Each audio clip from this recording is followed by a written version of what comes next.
राम भक्तों की आस्था के सबसे बड़े केंद्र अयोध्या के श्री राम जन्मभूमि मंदिर में चढ़ावे और दान राशि में कथित गड़बड़ी के आरोपों ने बड़ा सियासी और सामाजिक विवाद खड़ा कर दिया है। इस पूरे मामले के केंद्र में है रामशंकर यादव उर्फ टिन्नू यादव, जो कभी ऑटो चलाते थे, विश्व हिंदू परिषद के कार्यकर्ता रहे और बाद में श्री राम जन्मभूमि तीर्थ क्षेत्र ट्रस्ट के महासचिव चंपत राय के करीबी और उनके ड्राइवर बने। अब उन पर करीब 50 करोड़ रुपए की संपत्ति बनाने के आरोप लग रहे हैं।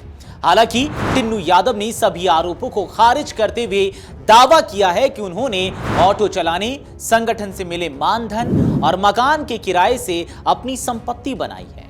लेकिन सवाल यह है कि क्या सिर्फ आरोपों और अफवाहों का मामला है या फिर राम मंदिर के चढ़ावे और दान में कोई बड़ा खेल हुआ है। इसी की पड़ताल से जुड़ी है हमारी ये खास वीडियो, जिसमें आपको बताएंगे आखिर कैसे एक ऑटो चालक करोड़ों की संपत्ति का मालिक बन गया। नमस्कार, आप देख रहे हैं अमरुजाला.com और मैं हूं आपके साथ आदर्श शाह। दरअसल अयोध्या के राम मंदिर में चढ़ावे और दान राशि में कथित गड़बड़ी का मामला अब लगातार गहराता जा रहा है। इस पूरे विवाद के केंद्र में है श्री राम जन्मभूमि तीर्थ क्षेत्र ट्रस्ट के महासचिव चंपत राय के करीबी और उनके ड्राइवर रहे रामशंकर यादव उर्फ टिन्नू यादव। उन पर करोड़ों रुपए की संपत्ति बनाने का और चढ़ावे की रकम में अनियमितताओं से जुड़े आरोप लग रहे हैं।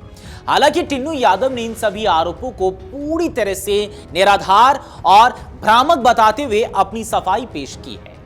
एक वीडियो जारी कर टिन्नू यादव ने कहा कि उनके पास 50 करोड़ रुपए की संपत्ति होने का दावा पूरी तरह गलत है। उन्होंने अपने जीवन संघर्ष का जिक्र करते हुए बताया कि उनका जन्म अयोध्या के स्वर्ग द्वार मोहल्ले में हुआ और उनकी उम्र 51 वर्ष है। उन्होंने कहा कि वे वर्ष 1993 से विश्व हिंदू परिषद से जुड़े रहे हैं और लंबे समय से इस संगठन के लिए काम कर रहे हैं। वर्ष 2019 में सुप्रीम कोर्ट का राम जन्मभूमि पर फैसला आने के बाद उन्हें राम मंदिर परिसर में सेवा की जिम्मेदारी सौंपी गई थी। टिन्नू यादव ने अपनी संपत्ति के बारे में सफाई देते हुए कहा कि जिस जमीन और भवन को लेकर सवाल उठाए जा रहे हैं उसे उन्होंने वर्ष 2008 में खरीदा था। इसके बाद 2015-16 में भवन का निर्माण कराया गया। उनके मुताबिक राम मंदिर निर्माण का काम शुरू होने के बाद निर्माण कंपनी L&T को आवास की जरूरत थी, इसलिए उन्होंने अपना मकान किराए पर दे दिया, जिससे उन्हें आय प्राप्त हुई। उन्होंने यह भी दावा किया कि संगठन में काम करने के साथ वे ऑटो रिक्शा चलाते थे और इसी से होने वाली कमाई और संगठन से मिलने वाले मानधन को बचाकर उन्होंने जमीन खरीदी और मकान बनवाया। उनके अनुसार मकान का किराया ही उनकी आय का प्रमुख जरिया बना। टिन्नू यादव ने कहा कि उन पर लगाए जा रहे 50 करोड़ रुपए की संपत्ति के आरोप बिल्कुल निराधार हैं और सच्चाई भगवान जानते हैं।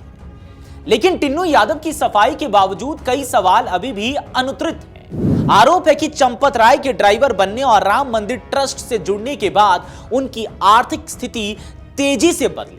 बताया जाता है कि उनके पिता अयोध्या के नया घाट क्षेत्र में चाय बेचते थे और टिन्नू यादव स्वयं टेम्पो ड्राइविंग का काम करते थे। लेकिन कुछ ही वर्षों में उनके नाम पर कथित रूप से करोड़ों की चल अचल संपत्ति होने के दावे सामने आने लगे। सूत्रों के अनुसार अयोध्या के कैंट और नाका क्षेत्र में उनका आलीशान मकान और 24 कमरों का एक होटल भी है। आरोप है कि होटल के प्रत्येक कमरे से लगभग 2700 रुपए प्रति माह किराया लिया जाता है। इसके अलावा जांच के दौरान उनके घर से सोना मिलने की खबरों ने भी विवाद को और बढ़ा दिया।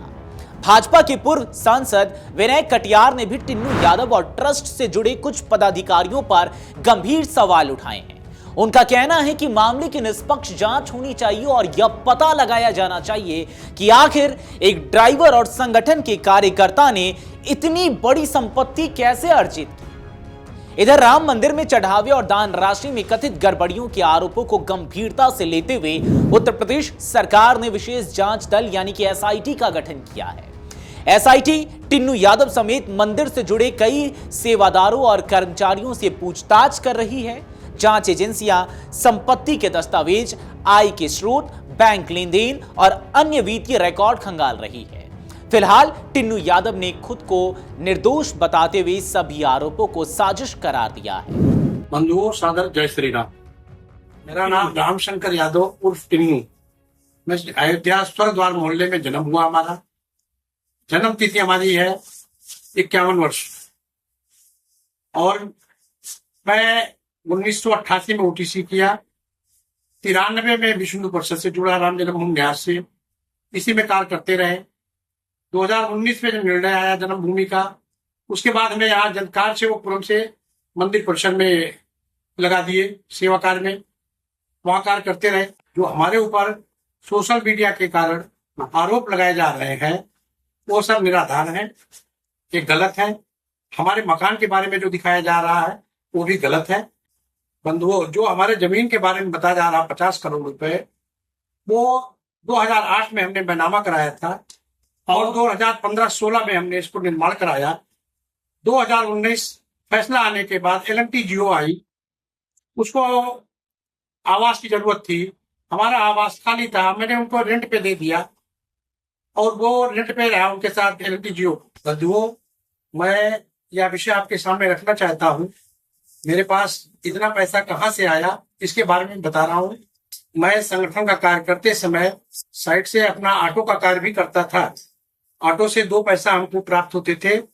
संगठन में जो हम कार्य करते थे उसको हमको मानधन मिलता था। ऑटो से जो हमको इनकम होती थी वो सब पैसा मैं इकट्ठा करके 2008 में हमने ये जमीन खरीदा। 2015-16 में हमने उस भवन का निर्माण कराया। 2019 में निर्णय आने के पहले हमारा मकान बन के तैयार हो गया था। ये सब निराधार है, एक फंसाने की साजिश, ऐसा कुछ भी नहीं है। कोई ठोस सबूत है किसी के पास? खाली बदनाम करना जा रहा है और ऐसा कुछ भी नहीं है। बताया जा रहा 50 कमरा है, हॉस्टल है, होटल है, लग्जरी गाड़ी, ऐसा कुछ भी नहीं है जी। ये इस तरीके से बयान लोग कर रहे हैं, यहाँ पर ये सम्मान हुआ, ये बरामद हुआ, लोग यहाँ तक के कह रहे हैं घर से सोना लेके निकले। जी ऐसा कुछ भी नहीं। गया होता तो मैं तो चिल्लाती रोती ना कि मेरा चला गया, ले गए। ऐसा कुछ नहीं, कोई भी नहीं आया है जी। क्या मानती हैं इस तरीके से जो एक इनको बदनाम करने की साजिश है, इनको फंसाया जा रहा, इनकी छवि को गंदा किया जा रहा। 15 दिन से हम लोग कितने तनाव में हैं, मानसिक तनाव दिया जा रहा है, यही सारी चीजें हैं। जो मकान पे बताया जा रहा है कि मकान मेरा 2008 का वो खरीदा है। राम मंदिर फैसला आने के पहले 2015 में बन गया है वो जी। और जो मेरे पास है वो सब पारदर्शी है, कोई घोटाला कोई कुछ मैंने नहीं किया है। लेकिन सवाल अभी भी बरकरार है कि क्या यह केवल अफवाह और राजनीतिक आरोप हैं या फिर राम मंदिर के चढ़ावे और दान की रकम में वास्तव में कोई बड़ा खेल हुआ है। इसका जवाब अब SIT की जांच और सामने आने वाले दस्तावेज ही देंगे। लेकिन टिन्नू यादव की संपत्ति में इस इजाफे को लेकर आपकी क्या राय है, आप कमेंट सेक्शन में जरूर बताते जाएं। अगर आप ये वीडियो YouTube पर देख रहे हैं तो हमारे चैनल को सब्सक्राइब कर बेल आइकन दबाएं और Facebook पर देख रहे हैं तो हमारे पेज को लाइक करें।